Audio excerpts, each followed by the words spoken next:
Hi,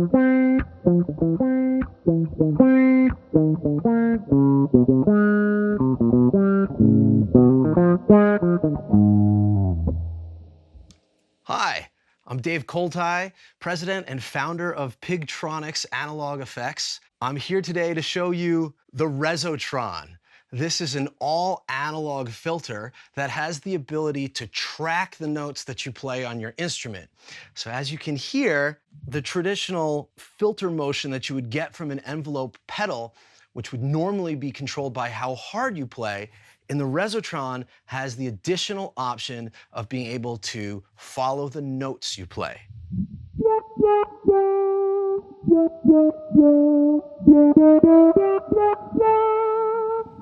In the pitch mode set here by the switch on the right, the Resotron does not care how hard you play. It just follows the notes you play. So as I move the cutoff around, I can have the starting point from where the filter is moving go higher or lower. So I've just moved the cutoff up a little bit, and you can hear with the same, playing in the same region of the guitar.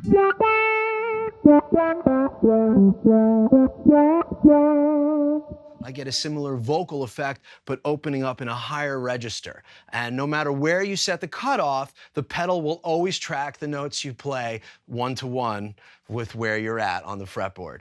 We also have the ability to adjust the peak control. This is the amount of resonance or Q in the filter. So as we turn the peak up, we get a steeper and steeper spike right at that cutoff frequency. If I move this knob down, I get a much more muted effect.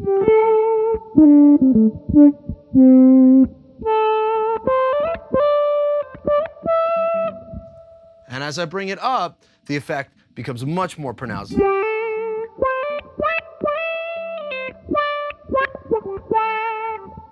Now, this glide knob determines how long it takes for the filter to move between the different notes that I'm playing. If I move the glide knob really all the way counterclockwise, I'm effectively taking it out of the circuit, and I get a really fast, chirpy envelope.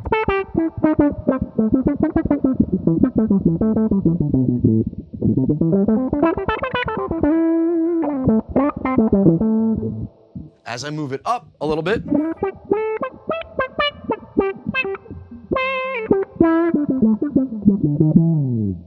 and a little more.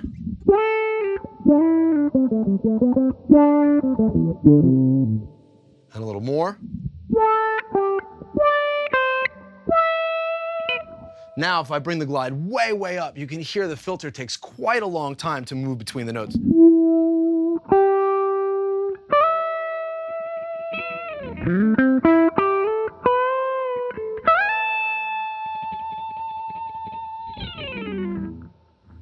And this can create some very interesting new types of filter motion based entirely on what you play and how you play it. So I'm going to move the glide knob back down to just give me a nice, smooth, slow attack. And now I'm going to move off of the pitch mode and go to the envelope up mode.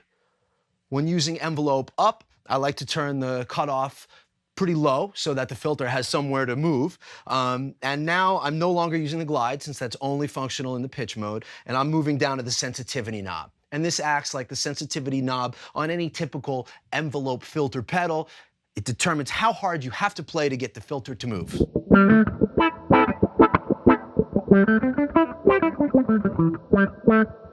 Now I can move that sensitivity knob down a little bit to get the filter to move less.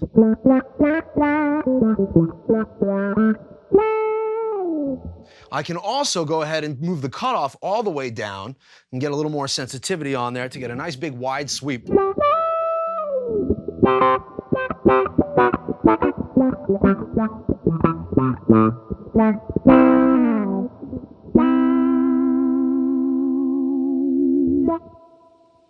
We also have the downward sweeping envelope, which biases the filter high now at the top of its sweep as set by the cutoff, and then the envelope control forces the filter closed, and the harder you play, the further it will close.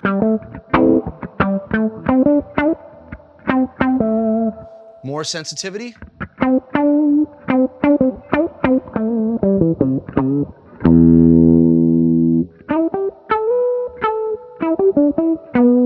If I turn the sensitivity down.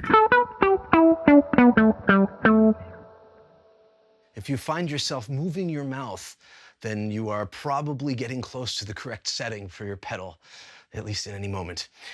Now, there's one other way you can move the cutoff knob around, aside from how hard you play in the envelope up or envelope down modes, or the pitch of what you play in the pitch mode. You also have the option of plugging in a TRS expression pedal. So I'm going to go ahead and put that in here into the expression jack. Now, when I plug in the expression jack, this allows my foot pedal to control the position of the cutoff knob.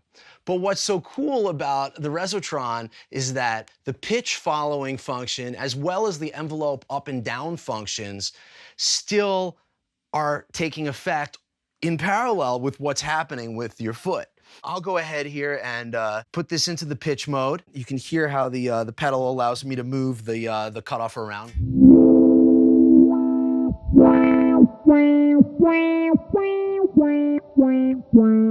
Like a wah. However, once I establish where my filter is going to stop, my picking and the notes I choose to play are going to continue to move the cutoff around from wherever I stop moving my foot. So.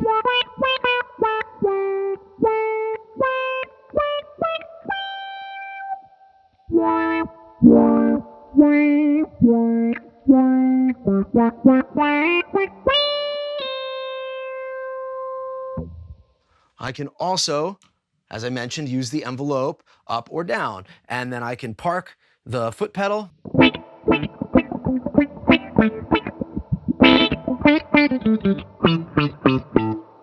Can also have the onboard knob set to the bottom and get you a different range. You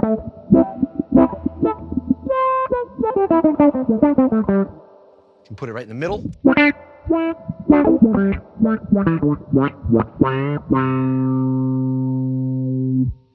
Now, so far in this demo, I've been using the low-pass mode from this filter. However, moving your foot around to control a filter cutoff is also known as wah, which is generally done with a bandpass filter. So we're going to go ahead and use this switch over here on the left-hand side of the pedal, which is our filter mode switch, and move from the low-pass mode, which is when the switch is facing down, into the bandpass mode, which is the center position. So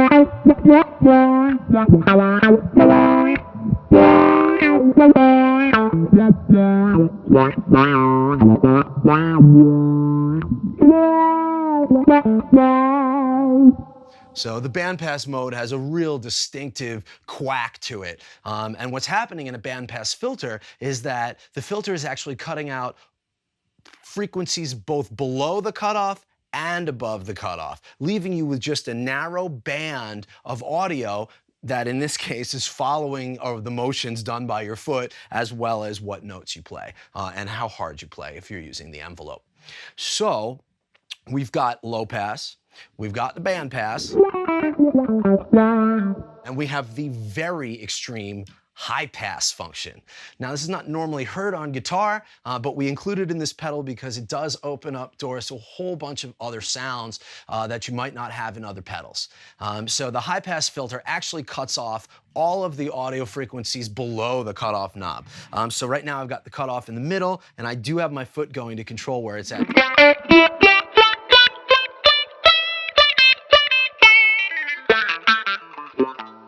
Now I'll use the pitch mode in conjunction with the high pass.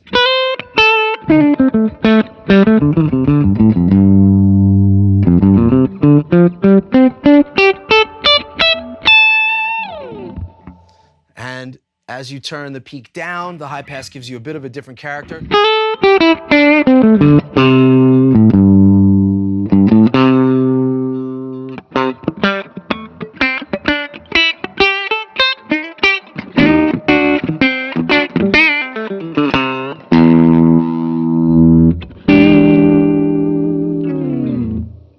We've also got in here a knob labeled blend. And what this does is it actually blends in an optical compressor that's built into the pedal.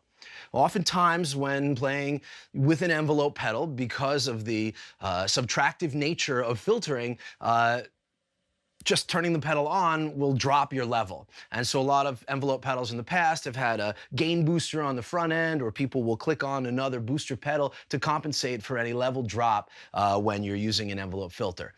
What I did here is I built in the Philosopher's Tone compression into this thing so that you can actually mix it in and give yourself more clean signal power while still allowing the envelope and pitch tracking systems to respond to your pure input signal. So here I'm going to dial the compression all the way down.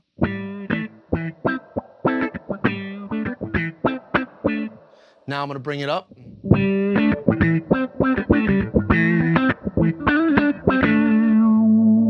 Bring the sensitivity back a little bit.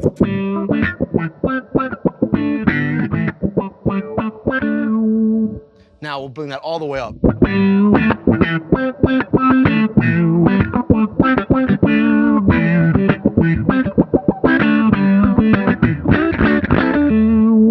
Now in the pitch mode with full compression.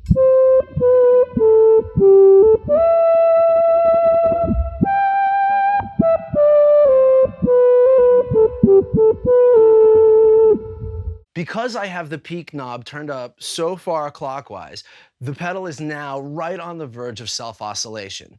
And if I go all the way, the pedal will actually start ringing and becomes an oscillator in and of itself, and you can control the pitch of that oscillator with your guitar or even just with the cutoff knob.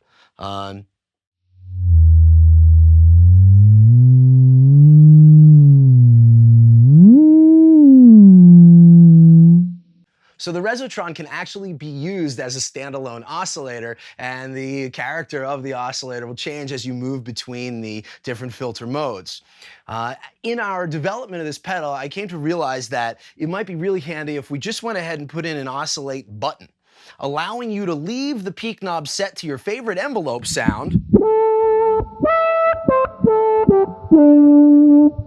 and then giving you the option to turn on a VCA located in the output stage. This is a voltage-controlled amplifier that's listening to how hard I play and is essentially gating that ringing oscillator sound when I'm not playing. And once I do play, it's going to let you hear the filter in full self-oscillation following the pitch of what I'm playing here.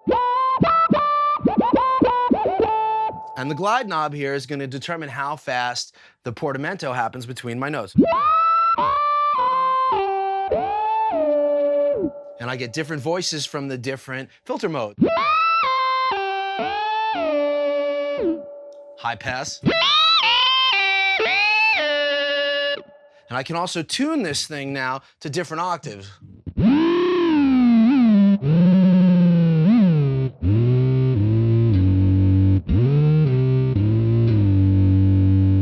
The unique sounds and waveforms that you get from overdriving the filter in the Resotron to the point where it's self-oscillating and then playing it with your instrument is inspired by a vintage synthesizer from the early 70s by a company called Octave. And this synthesizer was called the Cat. And I found one of these really cool old synthesizers on Craigslist, purchased it. In learning how it worked, I realized that if you turn the peak of the filter all the way up, that you could actually play the filter itself with the keyboard. And man, it created the most earth-shattering sub-bass sounds I'd ever heard, and was shaking the whole Pigtronix factory. So for years, I wanted to make a pedal that would be able to recreate that sound, which I could control with my guitar. At the heart of that sound is a chip that's no longer made. That's the SSM 2040 chip. It's a really intense filter chip that had 4 OTA stages on it to create a really powerful multi-pole filter. And so, although this chip is no longer made, we used currently available analog parts to recreate the functionality of this chip, and that's what's making the Resotron work.